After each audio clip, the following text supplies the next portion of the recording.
Meu nome é Márcio Norindo Freire Citó, atualmente estou cursando o 5º período de Engenharia da Computação da UEMA e essa apresentação é baseada no projeto de pesquisa da Bolsa de Iniciação Científica da FAPEMA, visando o estudo dos quelônios que se encontram no criadouro científico, coordenado pela professora Alana Lislia de Souza, que é pesquisadora do Departamento das Clínicas do curso de Medicina Veterinária. O título da pesquisa é o estudo da morfometria da carapaça e plastrão em quelônios. O jurará é uma espécie de réptil marinho da ordem dos quelônios, que é caracterizado pela sua resistente carapaça e que possui a capacidade de retrair ou esticar a cabeça de dentro dela, com a finalidade de defender ou atacar. Na figura ao lado é mostrado o jurará visto de cima, mostrando sua carapaça. Além disso, o dimorfismo sexual é uma característica presente nos jurarás, visto que é um conceito da biologia que indica características físicas para diferenciar machos e fêmeas. No caso dessa pesquisa, foi analisado o tamanho da carapaça e do plastrão em relação com o peso e o sexo.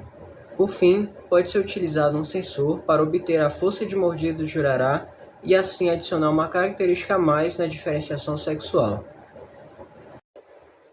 Nós temos como objetivo a análise do desenvolvimento da carapaça e do plastrão em questão de tamanho e crescimento. A partir disso, determinar relações entre o sexo, o peso e as medidas morfométricas da carapaça e do plastrão, que consiste em medir o comprimento, largura e altura.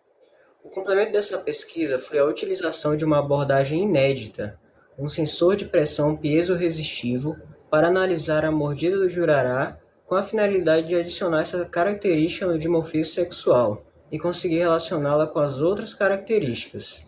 Na figura à direita é mostrado o sensor já finalizado. Primeiramente, para iniciar a análise, é preciso identificar cada jurará individualmente, e o método utilizado está representado no painel da direita. No jurará são feitos pequenos cortes com uma serra em blocos específicos da carapaça, de modo que não prejudique o animal. Cada bloco representa um número, onde existem as partições com unidades, dezenas, centenas e milhares.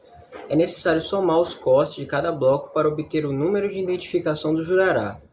Os materiais utilizados para a coleta de dados foram um paquímetro digital e uma balança de precisão. Para o sensor foram utilizados fios, um resistor de 22 ohms, um sensor de pressão, um microprocessador ESP32, um display de cristal líquido, em conjunto com um módulo I2C e uma placa perfurada. Para obter os dados morfométricos foi utilizado o paquímetro para medir o tamanho da carapaça e do plastrão da mesma forma que é mostrado no painel da esquerda, em que CC é o comprimento da carapaça, LC é a largura da carapaça, H é a altura total, CP é o comprimento do plastrão e LP é a largura do plastrão, porém com o adicional do bloco de ligação entre a carapaça e o plastrão chamado de ponte. Então, para a largura do plastrão foram feitas duas medidas, a com ponte e a sem ponte. Para o desenvolvimento do circuito elétrico foram realizados diversos testes com uma placa de ensaio para facilitar a manipulação dos componentes eletrônicos em conjunto com os testes do programa no ESP32. Para obter resultados do sensor, foi feita primeiramente uma calibração, que consiste em colocar pesos conhecidos no sensor e anotar os valores obtidos e os pesos correspondentes. No gráfico ao lado é mostrada a curva feita pelos pontos da relação peso e valor. É semelhante a uma função exponencial, o que dá a entender que, no geral, quando aumenta o peso, o valor analógico recebido também aumenta. Para a análise dos dados biométricos, foi feita uma comparação entre a primeira e a quinta coleta, através de uma tabela com a média aritmética das medidas de todos os animais. A partir disso, foi possível observar que a maioria das medidas tiveram um aumento considerável, indicando que, no geral, houve crescimento dos animais em cativeiro.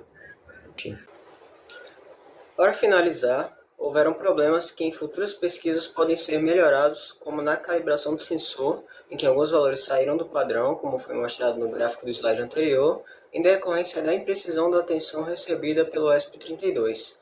Também é possível citar a largura do plastrão sem ponte, que na análise foi diminuída devido a erros sistemáticos. Porém, no geral, os resultados da análise são coerentes e podem ser comparados com outros estudos. Além disso, essa pesquisa influenciará positivamente na caracterização, manejo e preservação do jurará, além de possibilitar a obtenção de características nunca antes vistas na literatura. Vale ressaltar que a pesquisa ainda está em andamento e o planejamento é que, ao longo de um ano, será feita a comparação dos dados da mordida com as medidas morfométricas do animal. Essas são as referências e obrigado pela atenção de vocês.